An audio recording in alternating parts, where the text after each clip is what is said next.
सभी पत्रकार बंधुओं को नमस्कार। लोकतंत्र को कुचलने, विधायकों की खरीद फरोख्त करने, सरकारों को गिराने और तोड़ने की सबसे माहिर पार्टी भारतीय जनता पार्टी ने दिल्ली के चुनाव में अपनी हार मान ली है। और इसी के कारण हम लोग आज सुबह से अपने विधायकों से बातचीत कर रहे हैं और बहुत सारे विधायकों ने मुझे सूचना दिया फोन करके। 7 विधायकों के पास 15-15 करोड़ रुपए लेकर पार्टी छोड़ने का, पार्टी तोड़ने का, भारतीय जनता पार्टी में शामिल होने का ऑफर अब तक आ चुका है। 7 विधायकों के पास, आम आदमी पार्टी के 7 विधायक जो चुनाव लड़ रहे हैं, उनके पास फोन आया भारतीय जनता पार्टी के उन तत्वों के द्वारा, एक दो से मुलाकात करके भी ऑफर दिया गया कि जिसमें कि वो 15 करोड़ रुपए देने के लिए बात कर रहे हैं और आम आदमी पार्टी छोड़कर भारतीय जनता पार्टी के साथ तोड़फोड़ करके सरकार बनाने के लिए शामिल होने की बात कर रहे हैं। इस पूरे मामले में हमने अपने विधायकों को कहा है, जो हमारे चुनाव लड़ रहे प्रत्याशी, उसमें से कुछ मौजूदा विधायक हैं, कुछ चुनाव लड़ रहे हैं, सबको हमने बोल दिया है कि जितनी भी कॉल इस तरह की आए उसके ऑडियो रिकॉर्डिंग आप कीजिए और इसकी शिकायत बाकायदा, इसकी सूचना दी जाएगी, नंबर 1। और दूसरा, अगर कोई आपसे मुलाकात करके ऑफर करता है तो उसका वीडियो बनाइए हिडन कैमरा लगा के और उसकी सूचना मीडिया को और सबको फिर दी जाएगी। तो हमने अपने विधायकों को सचेत कर दिया है, सावधान कर दिया है, अपने सभी लोगों को सजग रहने के लिए किया है। लेकिन 2 बातें बिल्कुल स्पष्ट हो गई हैं। नंबर 1, काउंटिंग से पहले 8 फरवरी के पहले भारतीय जनता पार्टी ने अपनी हार मान ली है, बुरी तरीके से बीजेपी हार रही है, नंबर 1। नंबर 2, जो खरीद फरोख्त और तो लोकतंत्र को कुचलने का, तोड़फोड़ करने का तरीका वो पूरे देश में अपनाते हैं, वो प्रयोग उन्होंने दिल्ली में भी शुरू कर दिया है, जिसको कई बार वो लोग ऑपरेशन लोटस और पता नहीं क्या क्या नाम देते हैं।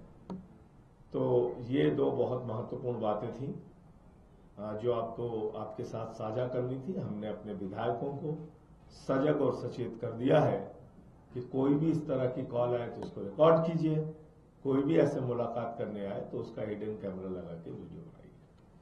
संजय जी, 7 संजय जी, कोई आप लोगों के पास प्रूफ है क्या? ये हर चुनाव के बाद हमने देखा है कि आम आदमी पार्टी कहती है कि ऐसा कॉल आया, ये सिर्फ इसलिए नहीं और हर चाहते कि टूट ना हो। और जब हमने कहा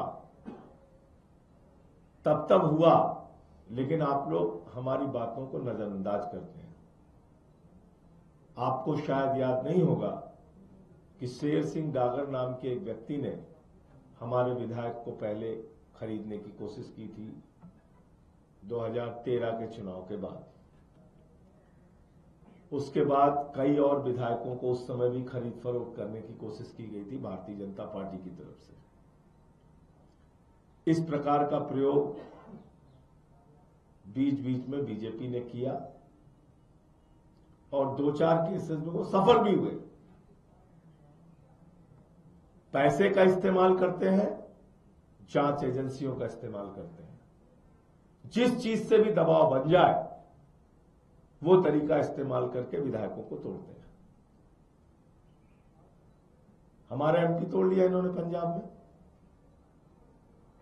दिल्ली में हमारे मिनिस्टर 2 इन्होंने तोड़ा, सीमा पुरी का हमारा।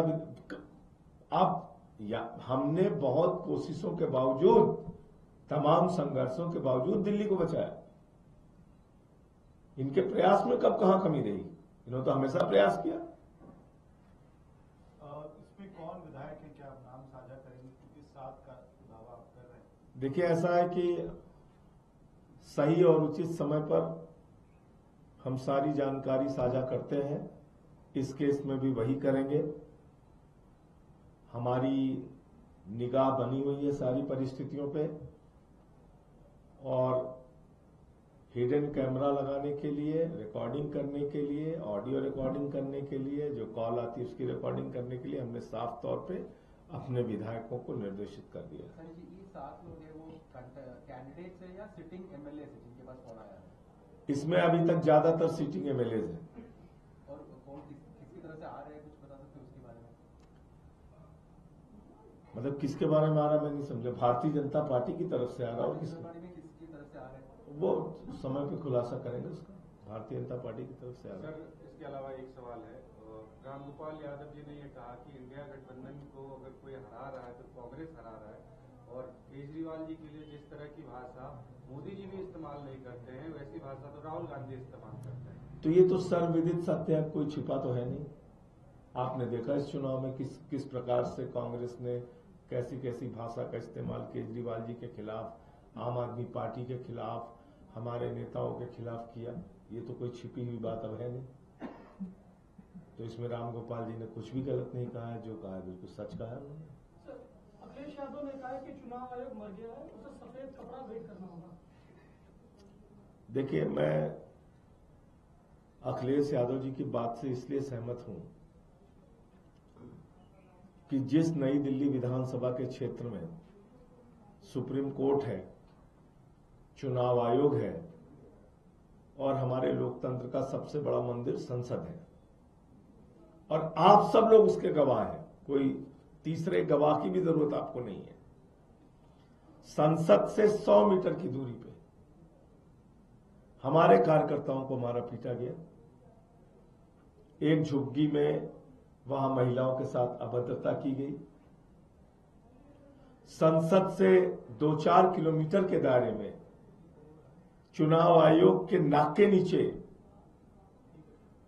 पैसे बांटे गए, दारू बांटे गए, साड़ियां बांटी गई, जूते बांटे गए, लोटे बांटे गए, खुला खेल चला। स्याही लगाई गई 2-2 हजार रुपए देके। चुनाव को मजाक बना दिया गया। हर मोर्चे पे जा जाके हम लोगों ने लड़ाई लड़ी। चुनाव आयोग से शिकायत किया, अनुरोध किया बार बार, कुछ कीजिए, कुछ कार्रवाई कीजिए। एक छोटे से भी अधिकारी के खिलाफ इन्होंने कार्रवाई नहीं की। ये क्या दिखाता है? अंतिम दिन जिस तरीके से जीके में बैरिकेड लगाया गया, जिस तरीके से जंगपुरा में नोट बांटी गई, जिस तरीके से मेरे सामने नॉर्थ एवेन्यू में राष्ट्रपति भवन के पास मेरे सामने एन ब्लॉक में पैसे दे दे के उंगली में स्याही लगाई गई। फिर जब मैं वहां पहुंचा तो वो लोग भागे।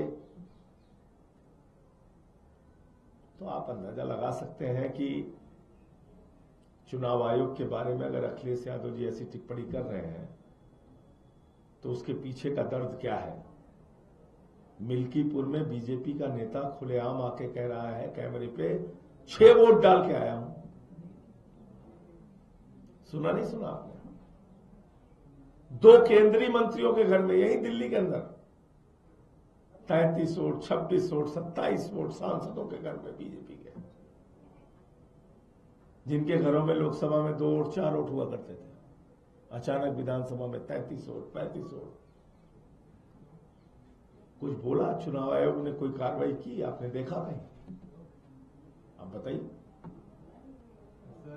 शुरुआती दौर में जब हम लोग मिले थे तो उन्होंने जरूर कार्रवाई की। फिर कहां से उनके ऊपर प्रेशर आया, क्या हुआ मुझे नहीं मालूम।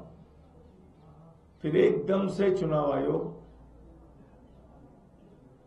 जिसको कहते हैं कोमा की अवस्था में चला गया, फिर वहां से नहीं निकल पाया। सर, जो आपने कहा हॉर्स ट्रेडिंग का पॉसिबिलिटी, जैसे 7 प्रत्याशियों को होना है, हॉर्स ट्रेडिंग की संभावना तब हो सकती है जब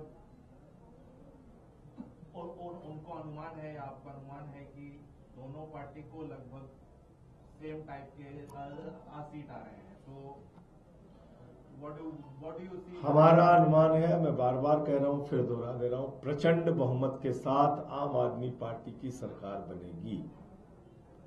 और कृपा करके आप लोग ये मसाज सेंटर चलाने वाली और स्पा चलाने वाली कंपनियों के एग्जिट पोल पे ध्यान ना दें, कृपा करके। स्पा चलाने वाली, मसाज सेंटर चलाने वाली कंपनियां, सैलून चलाने वाली कंपनियां एग्जिट पोल कर रही हैं। ये जर्नलिज्म का भी अपमान है, एग्जिट पोल का भी अपमान है। और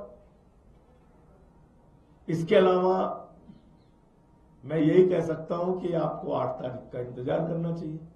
उनको हो सकता है, लग रहा है कि वो हार तो रहे हैं, थोड़ा बहुत तिक्रम कर लेते हैं, तो तिक्रम में लगे हुए।